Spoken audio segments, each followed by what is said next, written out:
Right now, intelligence agencies across Western capitals are quietly updating their assessments.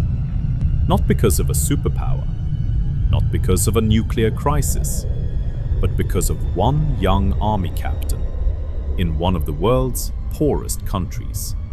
Burkina Faso sits atop billions of dollars worth of gold, yet millions of its people remain trapped in poverty. Then a 34-year-old artillery captain stepped forward and declared that the country's wealth should begin serving its own people. Almost overnight, his supporters multiplied. So did his enemies.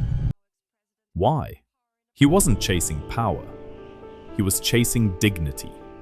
Not because he believed Burkina Faso lacked wealth, but because he believed others had spent decades deciding where that wealth belonged. That conviction became his greatest strength and his greatest risk. Long before the world learned Ibrahim Traoré's name, another young captain asked almost the same question. How can a nation buried beneath gold remain poor? His name was Thomas Sankara. He inspired a generation. His assassination became a warning. His ideas waited for another believer.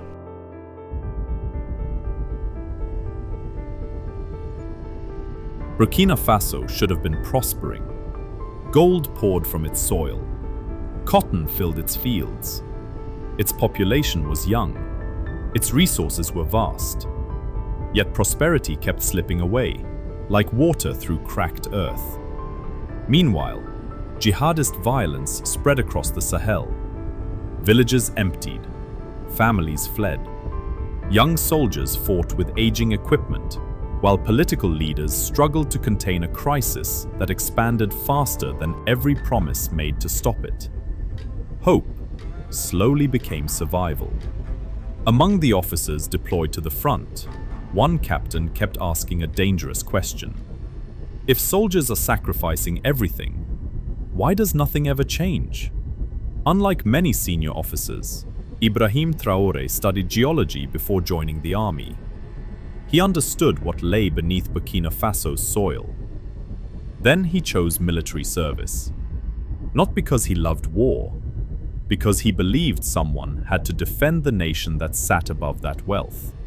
Those who served beside him remembered a commander who shared hardship, listened before speaking, and earned loyalty instead of demanding it. But every patrol raised another question. Every ambush deepened another doubt. What happens when the institution you've sworn to defend can no longer protect the people you've sworn to serve? September 2022. Another convoy. Another deadly attack. This time, something broke. Not the army, its patience. Within hours, soldiers seized key government buildings. Captain Ibrahim Traoré emerged before the cameras, wearing a simple red beret. At just 34 years old, he became the world's youngest head of state. Across Burkina Faso, celebrations erupted. Across Africa, millions saw something larger than another coup. They saw the return of an idea, that African resources could finally serve African people. But revolutions do not unfold in isolation. For decades, Burkina Faso's gold had moved through international supply chains established long before Traoré entered politics. When his government announced plans to expand domestic processing, including building the country's first national gold refinery, supporters hailed it as a step toward economic sovereignty. Critics warned it could reshape regional power dynamics and strengthen rival geopolitical influence. The celebration had barely begun, and the real battle was only beginning. Absolutely, Chairman. I see this, and I don't mind calling them out, but Captain Traoré and Burkina Faso, as they know that both, whether it's their gold reserves, that is all those proceeds are just in exchange to protect the junta regime.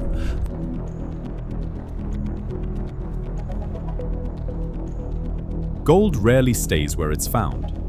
For decades, much of Burkina Faso's gold entered international supply chains that stretched far beyond its borders.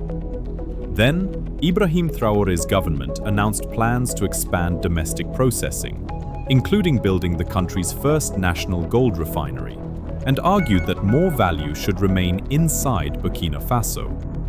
To supporters, this was economic sovereignty.